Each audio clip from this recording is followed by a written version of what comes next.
Gənclər günü kimi qeyd olunur. Təbii ki, artıq bugün Azərbaycan gənclərini biz müxtəlif sahələrdə onların uğurlar əldə elədiyini görürük. Həm ölkə daxilində, həm də ölkə hüdudlarından kənarda Azərbaycan gəncləri bir çox sahələr üzrə öz sözlərini deyə bilir. Hazırda elə biz gənclərimizdən danışırıq, Gənclər günündən danışırıq. Studiyada qonaqlarımız da gənclərdir. Ləman Ələkbərova, xaricdə təhsil alan tələbə və Azər Əliyev, Gənclərin İnkişaf və Karyera Mərkəzinin baş direktoru. Hər ikinizi salamlayıram, xoş gəlmişsiniz və təbii ki, Gənclər günü münasibəti ilə hər ikinizi təbrik edirəm. Təbii ki, biz söhbət əsnasında həm Gənclər gününün əhəmiyyətindən danışacağıq, həm də bir gənc olaraq sizin gələcək planlarınız, hədəfləriniz barədə danışacağıq. Mən öncə Ləman xanım istərdim elə sizlə başlayaq. Bildiyim qədərilə siz xaricdə təhsil alırsınız, jurnalistika sahəsini bitirsəz, amma xaricdə təhsilinizi diplomatiya sahəsi üzrə alırsınız. Ümumiyyətlə, gəlin öncə digər suallara keçməmişdən öncə 2 fevral Gənclər gününün əhəmiyyəti barədə danışaq. Bu günün əhəmiyyəti sizin üçün necədir? Yəni, 2 fevralı necə dəyərləndirirsiniz bir gənc olaraq? Bir gənc olaraq belə də dəyərləndirirəm ki, yəni bu çox qürur verici bir şeydir. Çünki artıq biz, mən belə deyə bilərəm ki, müstəqil, suveren bir dövlətin gənci olaraq xaricdə ölkəmizi təmsil eləməyimiz, tanıtmağımız, yəni bu mənim üçün həqiqətən qürur verici bir şeydir. Belə təsəvvür edə bilərəm sizin üçün. Təşəkkür edirəm Ləman xanım. Azər müəllim, sizin də fikirlərinizi eşidək. Siz həm də Gənclərin İnkişaf və Karyera Mərkəzinin baş direktorusunuz və bildiyim qədərilə gənclərlə işləyirsiniz, onlarla sıx ünsiyyətdəsiz. 2 fevral Azərbaycanda artıq səhv eləmirəmsə 1996-cı ildən qeyd olunmağa başlayıb və bugün də bugün xüsusi qeyd olunur. Gənclərimizin əldə elədiyi uğurları necə dəyərləndirirsiniz? Çox sağ olun, təşəkkür edirəm. Mən icazənizdən fürsətdən istifadə edərək bütün gəncləri, eyni zamanda özünü gənc hiss eləyən bütün həmvətənlərimizi Gənclər günü münasibəti ilə təbrik edirəm və çox doğru vurğuladınız ki, 2 fevral Gənclər günü çox əlamətdar bir hadisədir gənclər üçün. İcazənizlə qısa bir tarixi ekskurs da edərdim bundan bağlı.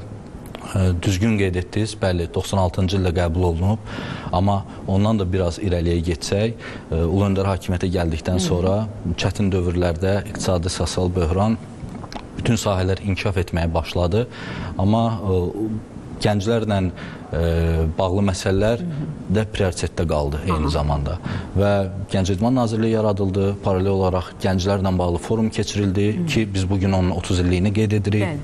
Bugün də Gülüstan Sarayında bir xeyli gəncin bir araya gələrək bu günü xüsusilə qeyd etdilər. Siz də yəni ki, orada iştirak edirsiniz. Bəli, iştirak edirdi. Qeyd edim ki, həmin Gənclər Forumunda Ulu Öndər özü iştirak edirdi, ilk Gənclər Forumunda və orada olan təkliflərə əsasən 2 fevral Gənclər günü Azərbaycanda təsis olundu və çox maraqlı bir məqam var ki, Azərbaycanda Gənclər günü bir çox Şərqi Avropa ölkələrindən öncə təsis olunmuş, hətta BMT tərəfindən belə 2 il sonra 1997-ci, 98-ci illərdə Lisabonda qəbul olunmuş, belə deyək, ümumi fikir əsasında 12 avqustda qeyd olunur. Azərbaycan bir çox məsələlərdə gəncləri o çətinlik dönəmində belə irəliyə çəkmiş və ondan sonra sistematik şəkildə bir çarx formalaşmışdı. Gənclər siyasəti qanunu qəbul olundu. Azərbaycanda dövlət proqramları qəbul olundu. Cənab Prezidentin hakimiyyəti illərində də gənclərin inkişafına yönəlmiş müxtəlif proqramlar, inkişaf strategiyaları qəbul olundu ki, bunların ümumi hər birinin mərkəzində, qayəsində əlbəttə ki, Azərbaycan gənci dayanırdı. Və hesab edirəm ki, bugün Azərbaycan gənci kifayət qədər uğurludur. Nailiyyətlərini saysaq buna gün, zaman yetməz. Amma ümumilikdə hesab edirəm ki, biz gənclərin üzərinə bundan paralel olaraq böyük məsuliyyətlər də düşür ki, biz bir gənc olaraq özümüzü daimi inkişaf elətdirməliyik və qarşıya qoyulan hədəflərə çatmalıyıq. Təşəkkür edirəm.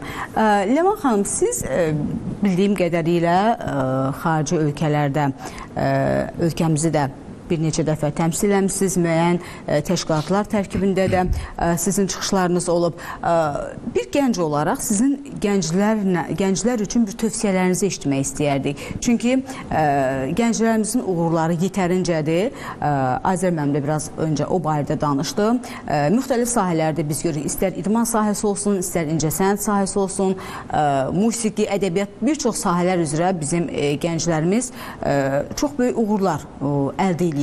Tövsiyələriniz nə olardı? Təbii ki, mən hər zaman deyirəm ki, gənclərdə, ümumən sadəcə bu gənclərdə hər kəs üçün aiddir bu.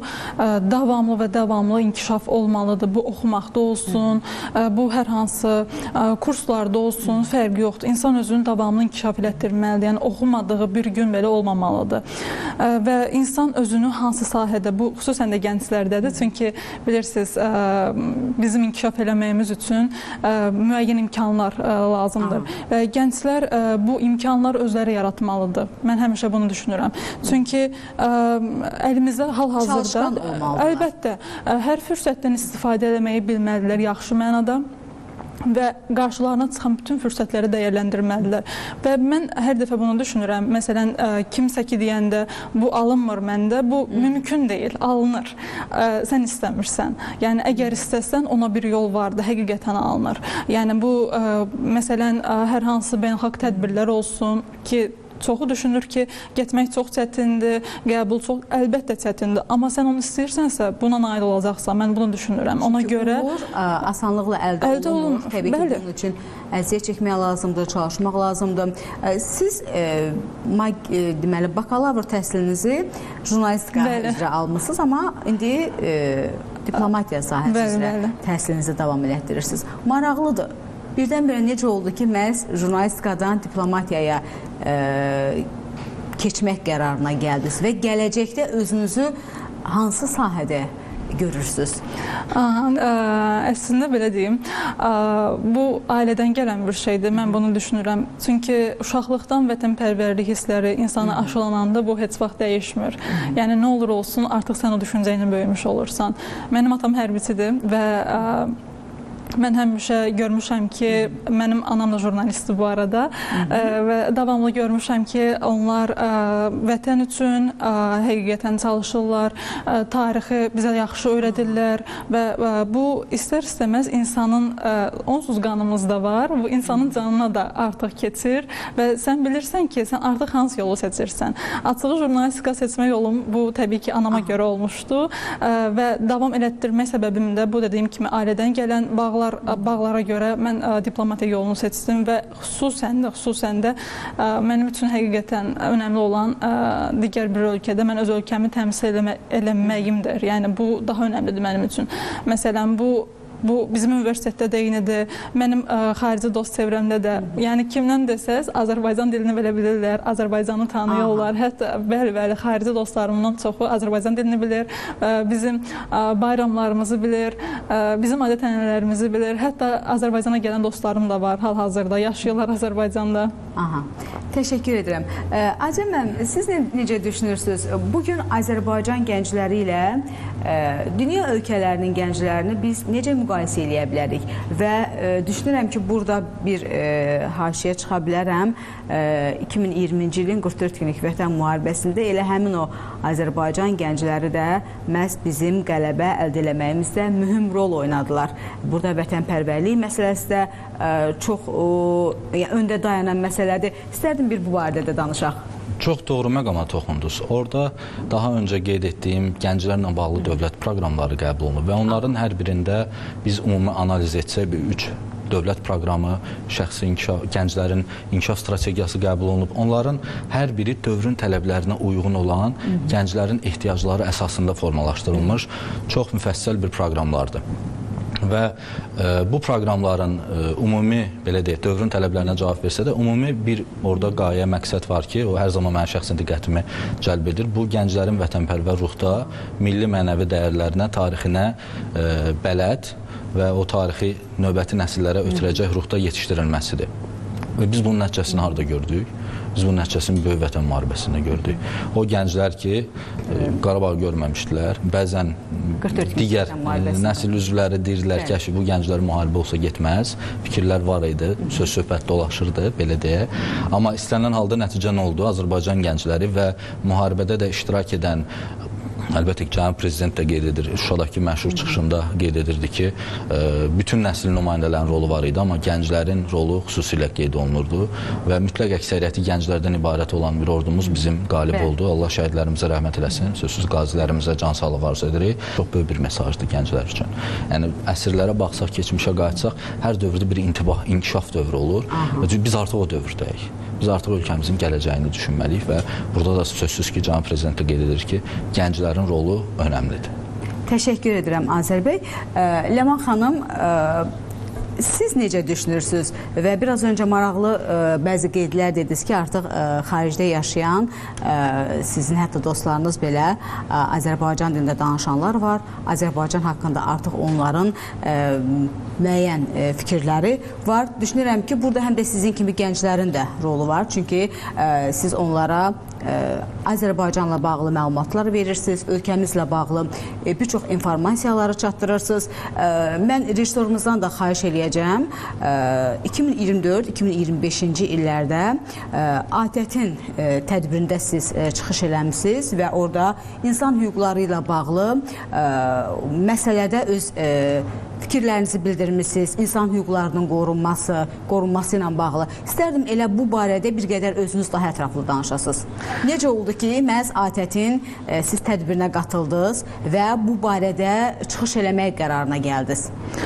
İlk öncə az əvvəldə dediyim kimi, bu həqiqətən də mənim diplomatiya, mənim həyatımın mərkəzinə çevrilib artıq demək olar ki, və mən bunu fəxrlə deyirəm ki, mən Azərbaycanı, xüsusən də qalibi Azərbaycanı dünya üzərində olduğum ölkədə hara gedirəmsə tanıtmaqda, yəni fəxr hissini yaşayıram və ATƏT-in tədbirlərinə qatılmağımız bundan ibarət oldu ki, mən magistr oxuduğum dönəmlərdə artıq bir neçə beynəlxalq tədbirlərə qeydiyyat başlamışdı.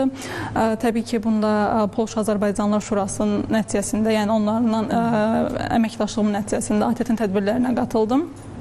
ATƏT-in tədbirlərində hər 2 ildə də eyni qaydada bildiyimiz kimi əsas məsələ Qarabağ və Azərbaycanlıların sürgünlüyü ilə bağlı məsələlər idi ki, bunlara toxunduq. Təbii ki, biz orada informasiyaların real olmadığını hər kəsə çatdırdıq ki, bu real deyil. Yəni, istəsəz kadrlara da baxa bilərik. Təbii ki, rejissorumuz o kadrları göstərir, yəni biz onları tamaşaçılarımız da izləyir. Sizin çıxışınıza qarşı reaksiya necə oldu? Əslində, təbii ki, bu digər tərəf tərəfindən xoş qarşılanmadı. Hətta əksinə və daha da pis qızıq yaratdı onlarda. Belə hal olduqda, bilirsiniz, bu artıq münaqişəyə çevrildi. Çünki həri öz baxış bucağından cavab verməyə başlayırdı. Digəri öz tərəfindən haqlı olduğunu, bizim təbii ki, öz tərəfimizin haqlı olduğunu bildirirdik və bu artıq daha doğrusu münaqişəyə çevrildiyi üçün bir həll yolu yenə tapa bilmirdik. Amma önəmli olan orada o informasiyaların təbii ki, yalan olduğunu vurğulamaq idi. Çünki biz orada kadrlarda da göstərdik, bildiyiniz kimi 1-ci Qarabağ müharibəsində Xocalıda xüsusən. Bu, bilirsiniz ki, uzun zamandır bu yalanlanır, amma bu real kadrlar var. O kadrların hamısı tədbirdə göstərildi. 2-ci Qarabağ müharibəsi dönəmində də Azərbaycan polislərinin ermənilər oradan çıxanda necə mərhəmətli davranmağı belə vurğulandı ki, təbii ki, biz burada kiminsə acısını kiminəsə müqayisə eləmirik. Sadəcə bu göstərilməli idi. Və düşünürəm ki, layiqincə ölkəmizi təmsil etdik. Tək mən yox, mənlə bərabər olan digər Azərbaycan gəncləri də bunu göstərdi orada. Sizdən soruşmaq istəyirəm. Bugün Azərbaycan gəncləri nə istəyir? Çox maraqlı sualdır. Biz mütəmadi gənclərlə çalışırıq, ünsiyyətdə oluruq və onların istəkləri, yəni bir gənc olaraq necə ki enerjilidirlər, cəsarətlidirlər, istəklərin də hər hansı bir çərçivəsi yoxdur, təbiidir. Düzdür, bu istəklərini, belə deyək, reallaşdıran gənclərimiz də var. Samir bəy kimi, Tələbə xanım kimi, hansı ki, xaricdə təhsil alırlar, dövlətimiz də dəstək olur, hətta dövlətin xüsusi proqramı var, xaricdə təhsillə bağlı, gənclərlə bağlı bir çox infrastruktur var, institutlar var, qeyd etdiyim xüsusi mərkəzi icra hakimiyyət orqan Gənclər İdman Nazirliyi var, Cənab Prezidentin müvafiq sərəncamından Gənclər Fondu təsis olunub ki, hansı ki, müqayisə etsək, Avropada bir Gənclər Fondu var, Avropa İttifaqı üçün. Amma Azərbaycanın özünün xüsusi gənclər fondu var, hansı ki artıq 15-ci ilini bu il qeyd edir, yubileydir belə deyərdim və gənclər fondunun dəstəyindən gənclər həm də gənclər təşkil belə deyim, gənclərə dəstək mexanizmli fəaliyyətlər icra edə bilirlər. Həm qrantlar, öncə Samir bəy də qeyd elədi, qrant qalibidir, gənclərin istəklərinə uyğun. Bəzən gənclər deyir ki, icra etmək üçün müxtəlif bahanələr tapa bilirik biz. Pulum yoxdur icra etmək, misal. Gənclər fondu qrant elan edir, ildə ən azı bir dəfə gənclər üçün. Təbii ki, bu da həm gənclər üçün bir dəstəkdir. Bəli, ideya varsa, pulun yoxdursa, dövlət dəstək göstərir ki, o ideyanı reallaşdırırsın. Və əmin olun ki, neçə startaplar, ideyalar, layihələr var ki, məsələ Gənclər Fondunun dəstəyi ilə yaradılıb çox cüzi məbləğlərdən, amma bu gün artıq bir şirkət olaraq çalışırlar və onların hətta işçiləri də var. Belə nümunələrimiz çoxdur. Eyni zamanda Gənclər Fondunun nəzdində bizim çalışdığımız Gənclər İnkişaf Karyera Mərkəzi var. Hansı ki, Cənab Prezidentin müvafiq sərəncamı əsasına yaradılıb. Bakı və xüsusilə regionlarda olan gənclərin şəxsi inkişafı, karyera quruculuğu istiqamətində müxtəlif səpkili, çox vektorlu bir fəaliyyət həyata keçiririk. Və bu fəaliyyətin əlbəttə ki, mərkəzində gənclər dayanır. Biz onların fikirlərini almadan müxtəlif onlayn və fiziki belə deyək, qaydalarla fikirlərini sorğular vasitəsilə alırıq və bir illik fəaliyyət planımızı və yaxud da daha uzun müddətli fəaliyyət planımızı o fikirlərin əsasında formalaşdırırıq ki, çünki biz çox layihə icra edə bilərik. Bizim çox düşüncələrimiz ola bilər, amma gəncin nə istədiyini və onun nəbzini tutmaq lazımdır. Bu baxımdan bütün layihələrimizi dizayn edərkən fəaliyyətlərimizi çalışırıq ki, gənclərin istəkləri öndə olsun və sözsüz ki, dövrün tələbləri də orada bir paralel şəkildə yer ala bilsin. Çünki məlumdur ki, dövr, bu əsr artıq diplom təhsillə kifayətlənmir.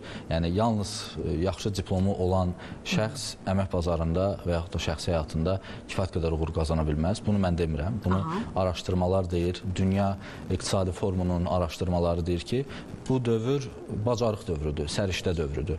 Yaxşı təhsillə paralel, yaxşı səriştə və bacarıqlar da olmalıdır ki, paralel formada inkişaf eləyə biləsən və rəqabətə davamlı ola biləsən. Mən düşünürəm ki, bugün gənclər rəqabətə davamlı inkişaf etdirməlidirlər, öz üzərində daim çalışmalıdırlar ki, artıq tək diplomla, ali təhsillə hər hansı bir nailiyyət əldə etmək, ölkəni irəli aparmaq, gələcəyi daha stabil, dayanıqlı qurmaq biraz sual altında qalır.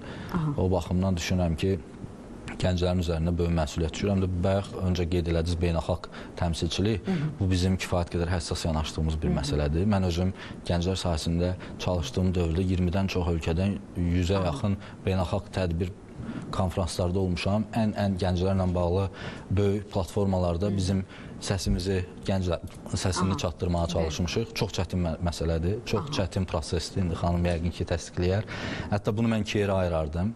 Müharibədən öncəki dövr, müharibədən sonraki dövr. İndi daha asandır nisbətən. Nəyə görə? Çünki müharibədən öncə bizim əlimizdə nə qədər argumentlər olsa da, debatlarda nə qədər haqlı olsaq da, Xocalı qətliamını göstərsək də, başımıza açdıqları müsibətləri, BMT-nin 4 irəli sürdüyü qətnaməsini göstərsək belə, yenə də ən sonda qeyri-rəsmi formatda deyirdilər ki, yəni bizdədir.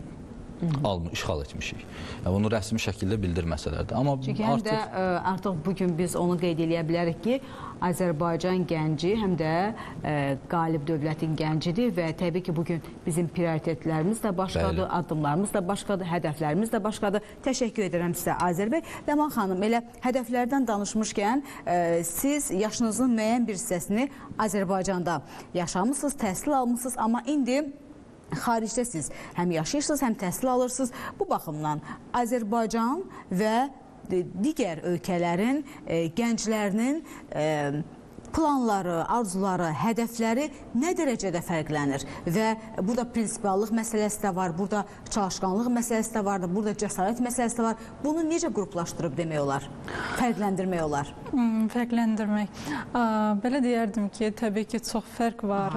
Çünki özüm də universitetdə olanda, öz çevrəmdə olanda bu fərqi görə bilirəm və hətta ilk getdiyim illərdə də mənim və qrup yoldaşlarım arasında çox fərq var idi. Bunun düşünürəm ki, ilkin səbəbləri yenə mənim fikrimə görə belədir ki, insanın özündən qaynaqlanır. Yəni bu hər hansı bir nədənsə və ya kontekstdən asılı deyil. Nədən qaynaqlanır? Özgüvəndən qaynaqlanır. Nədən qaynaqlanır? Bilgidən qaynaqlanır. Bunların hamısı təbii ki, şəxsi inkişafın nəticəsidir deyə düşünürəm. Məsələn, artıq biz İtaliyada universitetə başlayanda bizim yanımızdakılar üçün ingilis dili bilmək o qədər də önəmli deyildi. Çünki onlar artıq bilirdilər. Onlar başqa dil danışanda biz kənarda qalırdıq və belə olanda iki cür gənc var mənim fikrimə görə. Bir var öz tısbağa kimi qabığından çəkilib oturmaq, bir də var davamlı çalışmaq təbii ki. Çalışan da var idi, kənara çəkilən də var idi, yorulan da, hətta geri dönən də, universiteti dayandıran da var idi. Bu, dediyim kimi, kənar faktorların təsirinə çox düşürük biz. Nə yazıq ki, kənar faktorlar bizim motivasiya, təbii ki, hər birimizin ən yaralı yeri motivasiyadır. Çünki motivasiya mənə görə keçici bir şeydir. Disiplin olmadığı müddətcə motivasiya heç bir şeydir. Motivasiya bir hissdir. Ona görə mən deyərdim ki, fərq bundan ibarətdir ki, Avropadakı gənclər daha çox çalışır bugünü yaşamağa və bugün nə qazandım deməyə. Bizdə amma problem odur ki, eləyə bilmədim, mən geri çəkildim və yaxud da artıq mən düşünürəm ki, bir növ dəyişilib, çünki artıq gənclərdə görürsünüz, hər platformada gənclər var. Amma məsələn, deyərdim ki, bir bilgi ilə yetinmək çox yanlış bir şeydir. Məsələn, bugün mən ingilis dilini bildim, bu mənim cibimdədir, mən ingilisini bilirəm, sər yerə gedib. Təbii ki, yox. İngilisini bilirsən, fransız dili öyrən, fransız dili bilirsən, ispan dili öyrən. Dil öyrənmək istəmirsən, hər hansı ixtisasın və sahə nədirsə, ona aid nələrsə öyrən, ixtisasında mükəmməlləş. Və sən artıq, yəni bu, məsələn, mən diplomatiyadayam deyə Azərbaycanı təmsil edirəm. Amma bugün sən IT sahəsindəsən və məsələn, Avstriyada yaşayırsan, səndən soruşanda haralsan Azərbaycanlı, amma sahəndə də pissən, öz ölkəndə də danışmaqda pissən, bu artıq heç bir şey vermir. Yəni, amma düşünürəm ki, bizim də çox savadlı, peşəkar, təcrübəli gənclərimiz var və onlar öz sahələri üzrə də çox yaxşı uğurlar əldə edirlər, hətta onlar çox yaxşı nümunədirlər. Bizim gənclərimiz üçün təşəkkür edirəm sizə. Ləman xanım, Azər bəy, mən istərdim bir məsələyə də toxunaq və siz təbii ki, Gənclərin İnkişaf və Karyera Mərkəzinin baş direktorusunuz. Bugün bizim üçün əsas məsələlərdən biri də gəncləri pis vərdişlərdən çəkindirmək. Çünki bu bizim hər birimizin qarşısında dayanan əsas məsələdir. Həm valideyn olaraq, həm pedaqoq olaraq bir də biz gəncləri düşdükləri və yaxud da üzləşdikləri o bataqlıqdan çıxarmağa çalışmaqdır. Bunun üçün biz hansı addımları atmalıyıq və elə eləməliyik ki, gənclər pis vərdişlərin arxasınca yox, daha yaxşı işlərin, xüsusilə təhsilin, elmin arxasınca getsinlər. Bilirsiniz, bu dövrün ən çətin, belə deyim, gənclər üçün olan təhlükəli tərəflərindən biridir, pis vərdişlər. Və təəssüflər olsun ki, bəzən bu yaşından asılı olmayaraq pis vərdişlər bəzən daha çox maraq oyada bilir və onun da fonunda səbəblər, bir çox səbəblər var əslində, çoxdur səbəblər. Sadəcə burada düşünürəm ki, gəncləri daha çox onları maraqlandıran fəaliyyətlərə cəlb eləmək lazımdır. Məşğulluqları olmalıdır. Məşğulluq iş baxımından yox, hər hansı bir hobbi ola bilər. Hər hansı bir peşəni öyrənmək. Peşəni öyrənə bilər. Təhsili olmasın, ali təhsili olmasın, amma hər hansı bir sahəni, hər hansı bir peşəni çox gözəl bilə bilər. Mütləq şəkildə. Düşünürəm ki, bununla bağlı mən gənclərə də tövsiyə edirəm. Elə buradan icazənizlə bir çağırış edərdim ki, ölkəmizdə kifayət qədər gənclərlə işləyən qurumlar var, gənclər təşkilatları var, könüllü təşkilatları var. Bilirsiniz ki, könüllü fəaliyyət Azərbaycanda son illərdə kifayət qədər geniş yayılıbdır və həm dövlət dəstəyi var, həm institusional mexanizmlər var ki, gənclər müxtəlif sahələrdə könüllü olub özlərini yoxlaya bilərlər. Ən azından özlərini kəşf edə bilərlər. Düşünürəm ki, birinci addımı, mən hər zaman gənclərlə danışanda biz müzakirə edik. Mən deyirəm ki, əsas o qorxulu məsələ birinci addımı atmaqdır. Birinci addımı atandan sonra artıq sən başlayırsan digər mərhələlər, addımlar özü gəlir necəsə və dəstək olan qurumlar var, şəxslər var, hansılar ki, gənclərin inkişafına maraqlıdırlar.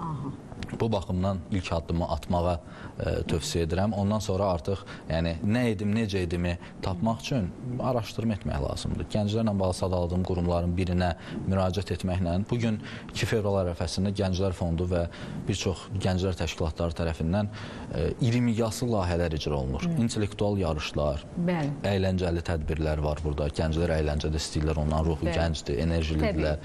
Eyni zamanda ideaton həyata keçiriləcək 2 gün sonra artıq başlayır. Gənclərin ideyalarını reallaşdırması üçün bir fikir mübadiləsi platforması yaradılır və yüzlərlə gənc üçün yer var. Tam təmənnasız, ödənişsiz dövlət bunu təşkil edir. Sadəcə utanmadan, çəkinmədən müraciət edin, sosial şəbəkələrdə izləyin bu qurumları. Əmin olun ki, artıq həyatınızda müsbətə doğru, həyatlarının müsbətə doğru irəliləyişləri özləri hiss eləyəcəklər. Və digər məsələ də odur ki, qeyd etdiyim maarifləndirmə tədbirləri davam etməlidir. Çünki nəsil yenilənir və yeniləndikcə də onlara hər dəfə bu məlumatları dönə-dönə çatdırmaq lazımdır ki, onlar pis vərdişlərə o qədər də maraqlı olmasınlar. Təşəkkür edirəm sizə, Azər bəy. Gənclərimizi biz necə cəlb eləməliyik?